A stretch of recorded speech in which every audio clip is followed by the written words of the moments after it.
Warner Brothers are out, and Skydance leads the race to actually buy Paramount Global. How did we get to this point? And would Skydance actually be good for things like Star Trek? Welcome to SciTrek, your sci-fi TV and movie channel. When I first heard that Skydance were leading the race to actually buy Paramount Global, I have to admit, I thought that's a load of rubbish. Skydance is a way too small a company. It'd be like literally David going over and buying Goliath's house. It didn't really make sense to me. But I dug into it and I found out that actually Skydance has got more than enough backers to make this potential deal a reality. But we are a sci-fi channel, so we worry about things like Star Trek. And I have to ask, is Skydance the company to take Star Trek where we would like it to go as fans? Well, I've been chatting to somebody that's very close to Secret Hideout, and they've been able to sort of talk to me about where we're at currently with the Star Trek proposal because, well, they were talking a lot to Warner Brothers. Go and check out the video a couple of days ago. There'll be a link in the description. And they did have a plan. That plan has now been thrown out of the window. But there are alternatives. And now those conversations are being had with Skydance. Skydance are trying to figure out what they would like to do with certain assets. And one of those assets is obviously Star Trek. Now, I've talked to you about this idea of producing Star Trek studios that would basically bring Star Trek in-house. Now, I'm being told Skydance probably won't do that, that they will probably actually stick with the existing deal with Secret Hideout, even if that upsets Alex Kurtzman, who would actually quite like to get out of the deal, I'm being told. And we have to remember, actually, that Skydance has been heavily involved with Star Trek before. The last two of the J.J. Abrams Bad Robot, Bad Star Trek movies, Star Trek Beyond and Star Trek Into Darkness, were both co-produced by Skydance. And I do wonder whether it's an element of once burned. They did not get the acclaim that they were hoping for both of those movies. It was generally expected that particularly Star Trek Into Darkness would not only get critical acclaim, but would be a massive success at the box office. It was neither. So Skydance might look at that and go, you know what, Star Trek, Secret Hideout, you can keep hold of that for the moment. We're not interested. So how is Skydance actually doing this? How are they buying a behemoth like Paramount? They are going to need something like $30 billion to make this plan happen. Well, for one, Skydance already actually has a deal with Paramount to produce material. They've been producing stuff for Paramount for a while. They've done the Mission Impossibles, etc. So there's already that working relationship. David Ellison is the guy that owns and runs Skydance. But he has a very, very wealthy daddy, Larry Ellison, who's worth over $150 billion. So we only need like 10% of his wealth and we're good, right? Well, Skydance is also supported by an investment group, Redbird Capital Partners, and that is owned by the UAE. So they've got some petrol money. Now, that might actually be a little bit of an issue because the FCC generally don't like state nations having controlling interests or financial interests in TV and production companies.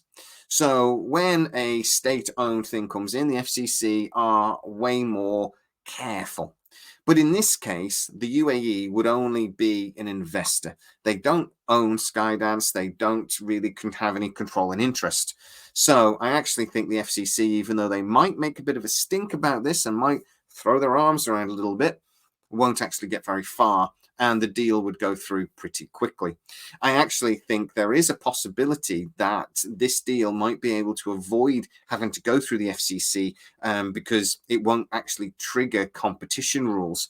For one, Skydance would actually only be buying the controlling interest of Paramount. They're not actually buying the whole company. And for two, as I say, it's a smaller company buying a much bigger company. There isn't any real competition issues there. So as long as the FCC don't really think of an excuse to kick off over, say, the UAE interest, I actually think this might avoid any major FCC investigation and hearings, etc. Anyway, that means that this deal can actually go through in days rather than months.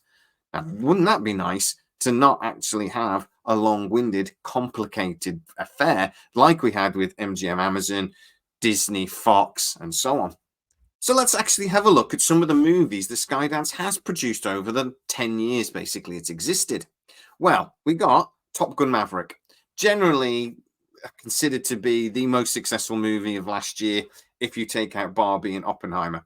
It was massively successful. People waited a very long time for it, actually, because it was supposed to be released during the pandemic. It got delayed and delayed and delayed. And to be honest, that's killed other films. People get bored of waiting, but they didn't get bored of waiting for Top Gun Maverick, and it was generally accepted to be a massive success. They did Transformers Rise of the Beasts recently, which actually, surprisingly, was quite good. I wasn't expecting it to be. I really enjoyed it. They did, though, do Terminator Genesis and Terminator Dark Fate. Two movies that were nearly good, promised a lot, but didn't follow through.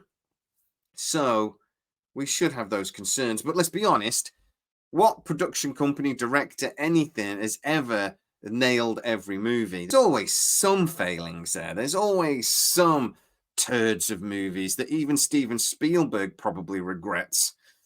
So, yeah, okay. They had two films that were almost good there, but didn't quite hit the mark. They did do a couple of films, though, that I actually really adored. For example, The Old Guard with Charlize Theron. Okay, it's not an overly complicated movie. It's not going to win any Oscars. We're getting a sequel, and I absolutely loved it, to be honest. I thought it was a great film. They did World War Z with Brad Pitt. Again, wasn't tearing up any trees, but actually is a very enjoyable movie, even though it did annoy some fans. They did a film called Life with Jake Gyllenhaal and Ryan Reynolds and Rebecca Ferguson. If you've not seen that, it's a great sci-fi movie. Again, a very simple premise, but the twist at the end is perfect. I actually saw it coming a little bit, but my God, I tell you what, if you haven't, honestly, if you've not seen Life, go and watch it. It's a brilliant sci-fi movie. Generally tense, generally quite scary, and the way Ryan Reynolds dies is brilliant. Skydance is actually also doing the Jack Reacher series. They have the TV series and the couple of movies that Tom Cruise did. Now, I love the first Tom Cruise movie. I didn't love the second, but I absolutely adore the series that they're doing with Amazon. It's fantastic. But the point I'm going to raise here is actually this actually also shows that Skydance has a really good working relationship with other studios. And when they take over Paramount, I think that's going to be important. They're going to need to produce and continue to produce movies and TV series, etc., for other people. What the purchase of Paramount allows them to do is get a massive studio space that they're really going to be able to compete with Warner Brothers. They will be able to produce far more content far quicker at a far more reasonable price because they'll own all of the studio space, all of the backup things that you need, lighting, etc., etc. So they're going to be able to really hit the ground running with Paramount and continue maybe to produce things like Jack Reacher, but at a far more sensible and efficient cost. So what do I actually think? Is the Skydance deal good for things like Star Trek? Well, I have to admit the jury's out on that one. I think they would have an interest in that. I think, as again, if the rumor's true and they stick with Secret Hideout, I don't think that's great for Star Trek in the long run. But if another rumor is true and actually Warner Brothers are still interested in Star Trek, I actually think Skydance might go for it. But get into the comments and tell me what you think. Is Skydance a sort of company that can come in and sort Paramount out? Do they have the skills and the savvy to come into a massive studio like Paramount and rewrite that behemoth of a ship? Because let's be honest, it's been wandering a little bit of late. Could they actually save things like Paramount Plus? And most importantly, would they be a good thing for Star Trek? Get in the comments and tell me exactly what you think.